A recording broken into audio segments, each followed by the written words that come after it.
Olá, aluno e aluna do primeiro ano do ensino médio, tudo bem com você? Meu nome é Maria Alice, eu sou professora de língua portuguesa e hoje nós vamos falar sobre a modalização. O nome é estranho, mas o assunto é bem interessante, você vai gostar. Mas antes disso, vamos cumprimentar a Fabiana, que estará conosco na aula de hoje, nos acompanhando aí. Tudo bem, Fabiana? Ok, gente. Como eu disse, hoje nós vamos falar sobre a modalização. Mas antes, vamos ver quais são os objetivos da aula de hoje? Então, hoje nós vamos reconhecer estratégias de modalização e argumentatividade usadas em um texto e seus efeitos de sentido. Olha, gente, isso quer dizer que quando nós escrevemos, quando nós argumentamos, nós vamos usar determinadas palavras para levar o leitor, levar o interlocutor a concordar com a gente, ok? Então, é isso que nós vamos ver aqui, essa questão, que essas palavras são usadas com uma determinada intenção, com uma determinada subjetividade.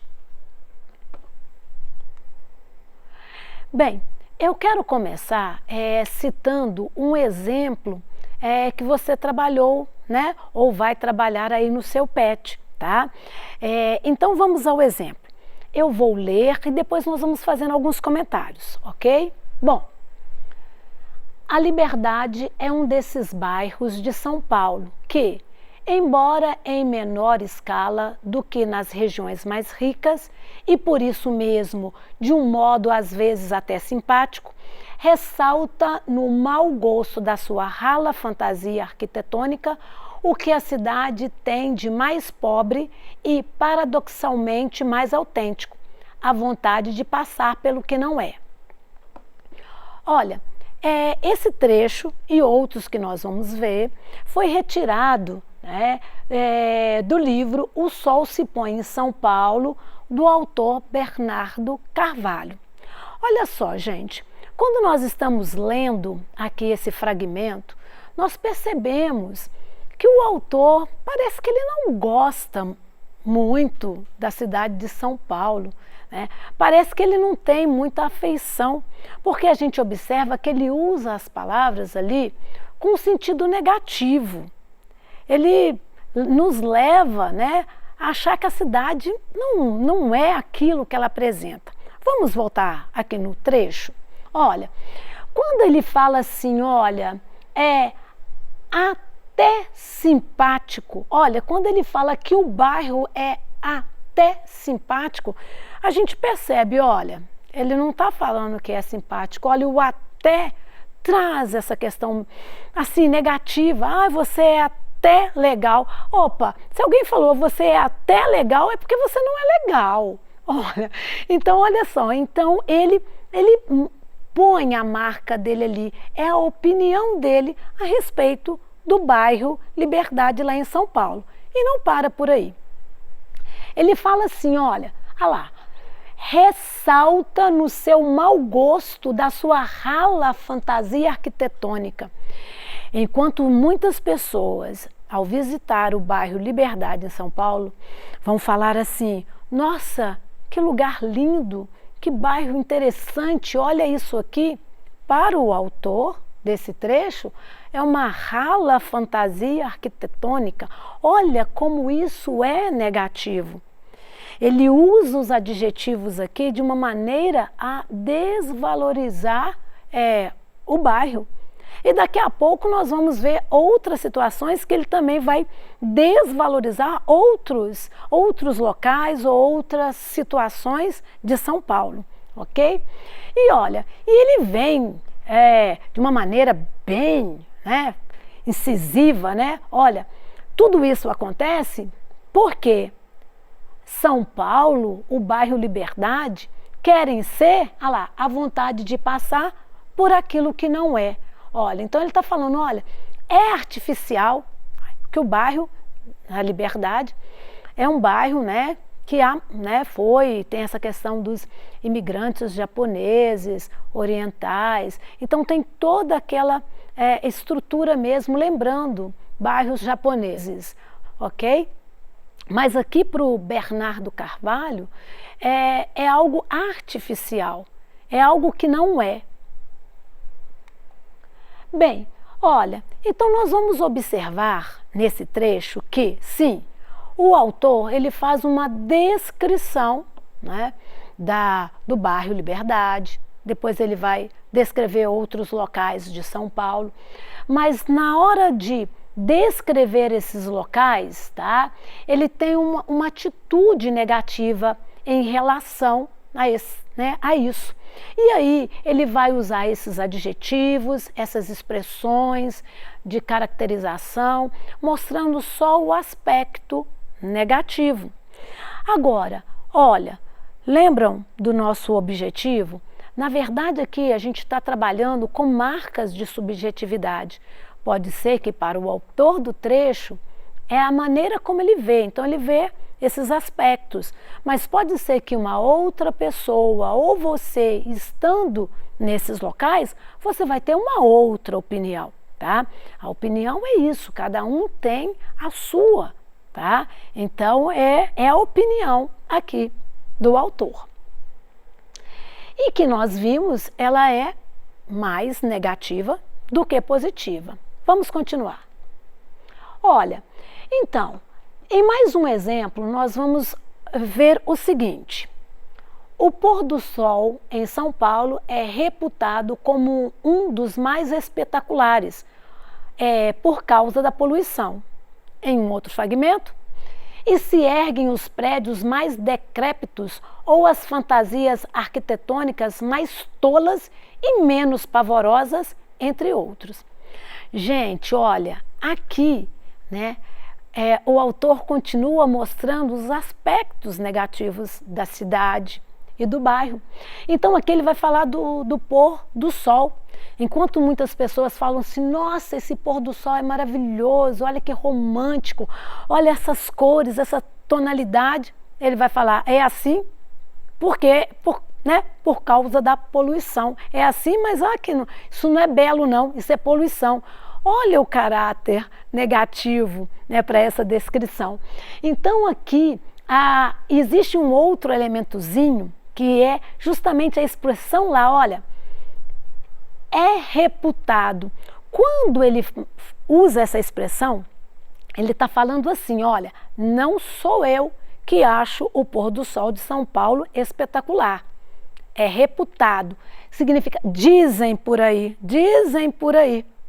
Então, olha, até quando, né, o elogio aparece, ele coloca o elogio ali para terceiros, não sou eu.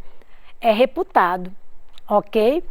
E no outro fragmento, nós temos outros adjetivos também mostrando apenas o aspecto negativo. Prédios mais decrépitos, olha, o decrépito é o que está muito velho, está destruído, né? Está acabado. Aí depois ele vai falar ali fantasias arquitetônicas tolas. Olha, falando, quem acha que isso aí é bonito? Não, é tolo, é artificial, ok? E depois, olha, e não menos pavorosas. Então ele acha pavoroso, ele acha horroroso, que dá pavor. Então a gente viu bem, né, essas marcas de subjetividade, tá? A gente vê que é a opinião do autor. Bom, e aí, de novo, né, a frase que nós vimos, né, quando ele diz, né, que ele estava conversando aí com um homem, e aí ele fala, olha, falam, né, é reputado, falam que o sol, né, que o pôr do sol em São Paulo é espetacular, mas não é bem isso, na visão dele. Bom, então, gente, nós estamos vendo, né, que aqui a gente observa que essa descrição que é feita, o autor ele vai se distanciando daquilo que ele está descrevendo e mostrando esses aspectos negativos, ok?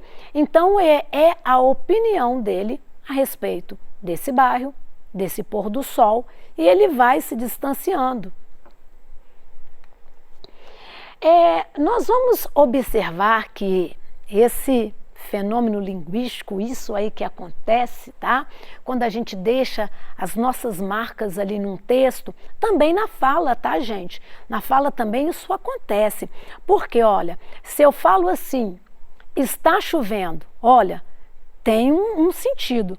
Mas se eu falo assim, infelizmente está chovendo, aquela pessoa que está me ouvindo já vai deduzindo ali, olha, a Maria Alice não gosta de chuva, porque ela usou uma palavrinha, um advérbio aí, infelizmente, que mostra que ela não gosta de chuva. Tá vendo? Olha como as palavrinhas, elas deixam essas marcas aí, tá? Agora, gente, isso foi só um exemplo, tá? Porque eu gosto muito de chuva, né? A chuva é muito necessária para a gente. Então, foi só um exemplo, ok? Bom, então isso, gente, recebe um nome aí de modalização, tá? Então, é esse recurso da linguagem que vai mostrar aí a opinião daquele que fala ou escreve. Bom, então, a modalização tem a ver aí com essa atitude daquela pessoa que fala, daquela pessoa que escreve o texto, em relação a algo, ok? Então, nós podemos usar esse recurso, às vezes, numa redação, nós podemos usar num texto argumentativo, nós podemos usar na nossa fala quando nós queremos convencer o outro de alguma coisa. Bom, então vamos ao conceito aí da modalização. Olha lá. A modalização pode ser compreendida como uma forma de o enunciador expressar sua atitude em relação ao que ele mesmo enuncia. Essa atitude pode ser muito variada. Ele pode tentar se distanciar ou se aproximar do que diz, intervir na validade de uma asserção, colocá-la em dúvida, exprimir seu contentamento ou descontentamento com o que diz e até mesmo validar a própria maneira de dizer.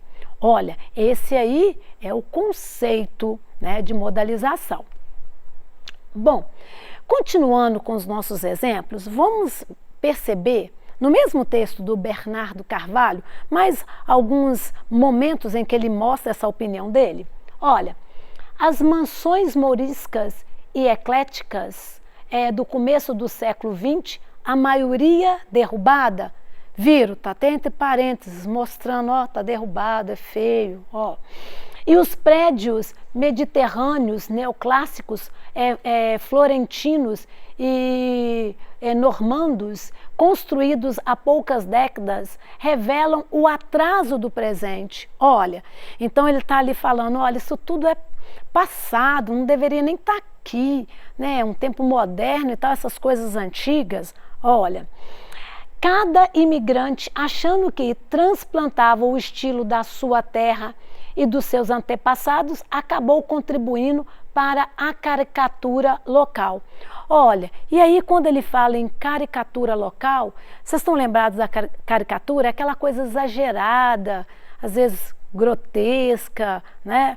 Então, olha só, então ele está falando que tudo isso, aquilo que os imigrantes achavam que estavam trazendo aspectos valorosos de sua terra natal, né? Aqui ficou tudo muito pavoroso, né? Ficou tudo caricatural, não ficou legal. É a opinião dele. Bom, gente, e aí tem uma outra passagem que ele vai falar, vocês vão ler, vocês vão lembrar que ele vai falar que no sonho ele está andando por São Paulo, que só no sonho dele tem monumentos. E aí a gente vai ver que São Paulo tem essas obras, né, grandiosas, como, por exemplo, o monumento aos bandeirantes. Olha, se vocês observem o monumento e aqui há uma pessoa, olha, só para você ter a noção do tamanho da obra. Para o Bernardo Carvalho, não é um monumento, não é de mau gosto, tá? Então ele fala, olha, é tudo uma fantasia rala, nós já vimos ele, né, expressando isso, né? Para ele, só no sonho dele que há monumentos, que na vida real não há. Bem, então, gente, além aí dos adjetivos, dos pronomes, das locuções verbais, nós vamos ver que os advérbios, como aquele exemplo que eu dei, os advérbios também trazem, né, essa questão de revelar a nossa atitude, tá? Então, vamos ver algumas situações. Olha, nós temos, por exemplo, alguns advérbios que vão validar o valor de verdade. Como eu disse, quando eu falo assim, não vou viajar, é uma coisa. Quando eu falo, não vou viajar de forma nenhuma, olha só como eu vou conferir essa certeza ao meu discurso. A mesma coisa é, às vezes, trazer essa dúvida. Eu falo assim, vou viajar, mas olha como fica diferente se eu falar, talvez eu não viaje. Olha, como eu trouxe uma dúvida aí para o discurso. E a mesma coisa, nós temos a questão de obrigatoriedade. Eu falo assim, por exemplo, sente-se, você é obrigado a sentar. Tá vendo como muda, né? Então, os advérbios, eles têm essa característica aí. E aí, voltando a mais um exemplo aqui, ele vai falar, ele vai mostrando essa questão, ainda descrevendo, falando que São Paulo, né, vou só lá para o finalzinho, olha, no finalzinho fala assim, olha, São Paulo é uma tentativa de imitar Nova York. Então, mais uma vez, a gente vê essa posição dele aí desfavorável em relação à cidade de São Paulo. E nós falamos dos advérbios, né? Vimos que os advérbios podem, olha, explicitar certeza, os advérbios podem mostrar a questão da dúvida, da obrigatoriedade, dos sentimentos, tá? Podem também expressar a questão das circunstâncias, ok? Então, tudo isso são marcas de modalização.